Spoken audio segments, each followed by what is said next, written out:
여름의 경우에는 땀이 나므로 계속 그 위에 화장을 덧칠하고 트러블이 잘 생기는 계절이라 또 이를 가리기 위해서 컨실러로 덧발라지면서 악순환이 되는 경우가 많습니다.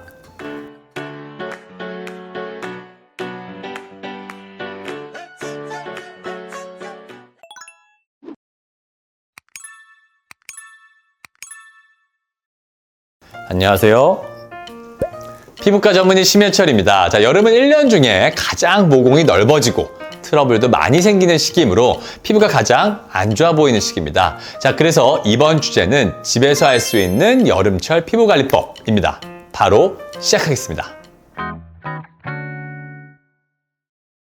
자, 첫 번째는 클렌징을 잘하자입니다. 여름에는 외부 온도가 높은데 첫 번째, 온도가 1도 높아질 때마다 피지 분비율이 1%씩 증가합니다. 자, 또한 피지 분비가 증가함으로 가만히 있어도 두 번째, 모공이 1년 중에 가장 넓어지는 시기입니다. 자, 그러므로 얼굴에 증가된 피지로 인한 세 번째, 여드름이 가장 잘 생길 수 있는 시기입니다.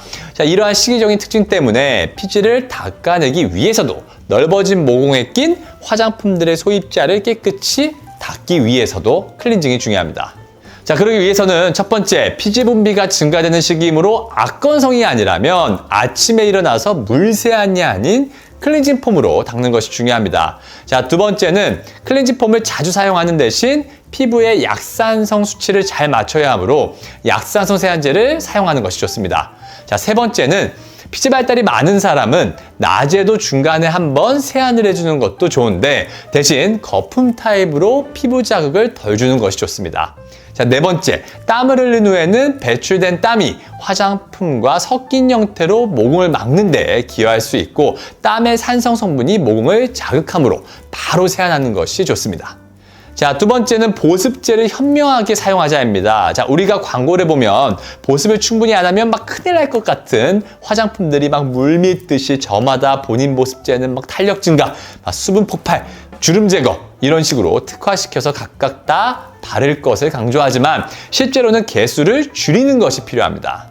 제가 누누이 언급하는 내용이 크림 발라, 탄력 크림 발라, 나이트 리페어 크림 발라, 아이 크림 발라 하다 보면 각각의 보습제에 포함된 밀폐제, 즉 기름막이 4중, 5중으로 덮이면서 안 그래도 피지 발달이 증가된 여름일 때 모공을 막을 가능성이 높습니다. 자, 여름철에는 로션 타입으로 시작해보는 것이 좋고 건조하다면 크림 타입으로 이동하는 등의 유분기가 한 단계 더 있는 타입으로 바꿔보는 것이 좋지 무조건 하나 바른 상태에서 건조하다고 다른 로션, 크림, 개수를 추가하는 것은 좋지 않습니다. 즉, 개수를 줄이되 본인 피부 타입에 맞는 똘똘한 제품 바르기가 중요합니다. 자, 세 번째는 선크림을 잘 바르자입니다. 현재 피부과학적으로 3시간마다 덧바르는 것을 권장합니다. 예전에는 SPF가 높을수록 사람들이 지속기간이 오래 갈 거라고 생각을 해서 자주 안 발라줘서 방심해서 더 피부가 잘 탄다는 이야기들도 많았습니다. 요즘 제가 권장드리는 사항은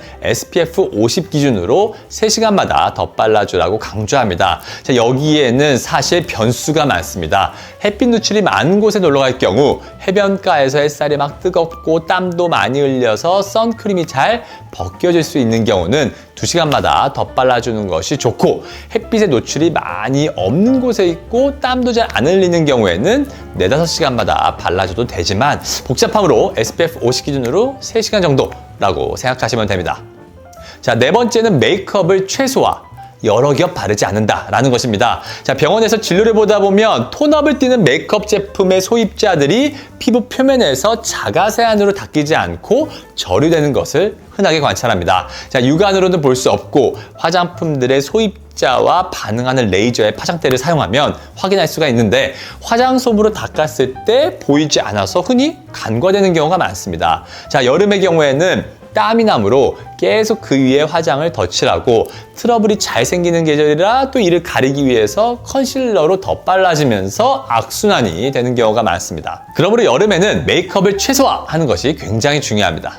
자, 5번째는 물 많이 마시기입니다. 화장품은 피부로 막 침투해서 H2O, 물로 바뀌는 것이 아니라 내가 가지고 있는 수분을 끌어당겨서 나가지 않게 막아주는 것이므로 내 피부 자체에 수분이 너무 없는 경우에는 보습제만 막 여러 겹으로 바른다고 피부가 촉촉해지는 것이 아닙니다. 자, 그러기 위해서는 물 자체의 공급을 증가시켜야 하는데 최근 연구에서는 물을 하루에 1.5에서 2리터 정도 추가로 마셨을 때 피부층의 수분 함유량이 통계학적으로 유의하게 증가되었다고 보고되었습니다.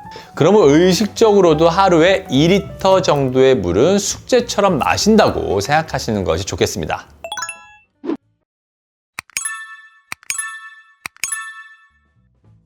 자, 6번째는 얼굴에 문지르지 말기입니다. 사실 여름에만 해당되는 내용은 아닌데 얼굴에 마찰을 주는 행동은 피부과학적으로 굉장히 피해야 하는 행동입니다. 자, 이는 첫 번째, 피부 장벽을 약화시켜서 피부를 예민하게 하고 홍조를 유발할 수 있습니다. 자, 제가 항상 강조하는 게 피부가 수개월 사이에 얇아졌다고 하시는 분들은 절대 얇아진 것이 아닙니다. 자, 그렇게 피부는 특정 질환으로 막 고용량 스테로이드를 막 사용하지 않는 이상 절대 단기간에 얇아질 수 없고 보통 얇아졌다고 느끼는 것은 바로 피부 장벽이 약화된 상황인 것입니다.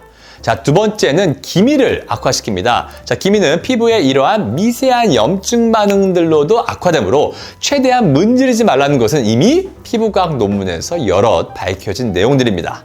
자, 세 번째는 모공을 자극할 수 있습니다. 자, 기계나 손으로 불필요한 자극을 주는 것은 모공을 자극해서 모낭염을 유발할 수 있습니다. 자, 하지만 클렌징을 충분히 해주려면 얼굴을 문지를 수밖에 없으니 상당히 난감할 수 있는데 그러므로 클렌징 할 때는 최소한의 자극을 주기 위해 거품 형태를 사용하는 것이 좋고 씻고 난 다음에 세수로 얼굴을 닦을 때는 꾹꾹 한두 번만 눌러주는 습관을 가지는 것이 중요합니다. 자, 7번째는 피부 온도를 낮춰줍니다. 자, 여름철 외부에서 운동을 한다거나 태닝을 하는 경우에 혈관이 확장되어 홍조도 악화되고 피부 표면도 햇빛에 의한 열 데미지를 받기 때문에 피부 표면의 온도를 낮춰주는 것이 필요합니다. 알로에 등의 진정작용이 있는 제품을 발라줘도 좋지만 선풍기 등으로 표면열을 식혀주는 것이 필요합니다. 자, 그래서 제가 홍조가 있는 환자분들이 운동을 할 때 집에서 러닝이나 자전거를 타는 분들은 선풍기를 꼭 얼굴 쪽으로 꼭 갖다 대서 얼굴의 표면 온도를 식혀주라고 말합니다. 자, 이때 얼음을 얼굴에 갖다 대는 행동을 하는 경우에는 혈관의 극단적인 수축과 이완을 반복시키게 하므로 피부에 자극이 될 수 있으니 피하는 것이 좋습니다. 8번째는 저분자랑 히알루론산 사용하기입니다. 히알루론산이란 피부의 진피층에 주로 위치하여서 수분을 흡수하고 콜라겐과 엘라스틴과 함께 피부 구조를 유지시켜주는 기능을 합니다. 자, 초기 히알루론산은 분자량이 컸기 때문에 이를 커팅하는 효소를 사용해서 잘게 잘라진 히알루론산이 나왔는데 이를 저분자량 히알루론산이라고 부릅니다.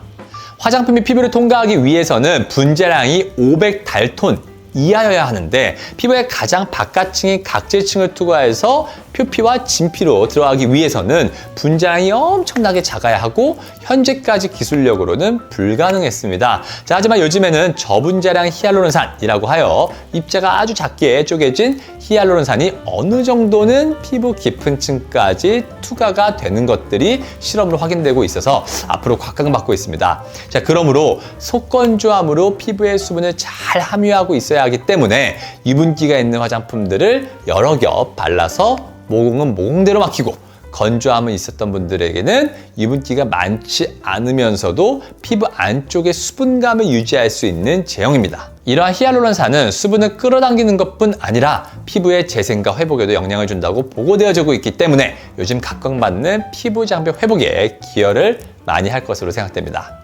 자, 9번째는 비타민C 복용입니다. 비타민C는 알려진 항산화제로 활성산소로 인한 몸의 손상을 막아주고 여름철에 강한 자외선으로부터 피부를 보호하는 역할도 하고 손상된 피부 재생을 촉진하는 역할도 합니다. 자, 또한 기미 예방의 효과는 이미 알려져 있는데 하루에도 2000mg 이상 복용 시에 기미 예방 효과는 이미 여러 논문에서 밝혀져 있습니다. 바른 앰플을 사용하는 것도 좋은 방법인데 이런 고농축된 비타민C 앰플들이 피부에 자극을 주는 경우들이 가끔 있으므로 피부에 맞는 제품을 조심스럽게 사용해 보는 것이 좋습니다. 또한 토코페롤이라고 잘 알려진 비타민 E도 2000IU 정도 복용 시에는 기미 예방 효과가 입증되어 있으니 건강 목적으로 복용하는 것도 괜찮은 방법입니다. 자, 지금까지 집에서 할 수 있는 여름철 피부관리법에 대해 알아봤습니다.